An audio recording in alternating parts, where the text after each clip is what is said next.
how to log out of Snapchat remotely. Now, logging out of Snapchat remotely, by this you probably mean that you want to log out of your Snapchat account from other devices, right from your own device, right? So because you don't have those devices to log out manually, well, fortunately you can do that from your primary device. You can first of all open up Snapchat and make sure that you are logged into a certain account. Now let's say this account is also logged in on other devices and I want to log out right from here. I can do that by tapping on the Bitmoji avatar that is located at the top left corner.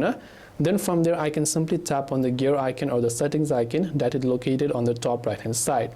Now once you go there, all you have to do is first of all scroll all the way down until you see the option that says Saved Login Info.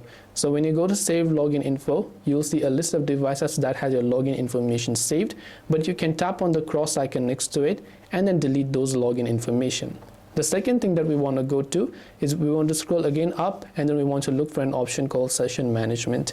So just go to Session Management and this is where you'll find all the devices where your account is currently logged in. So you can tap on the cross or the X icon right next to it and then you can log out of your account from those devices remotely.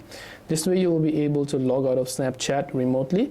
I hope that this video really helped you. If you have got any further questions, feel free to leave them down below. Thank you for watching and see you in the next video.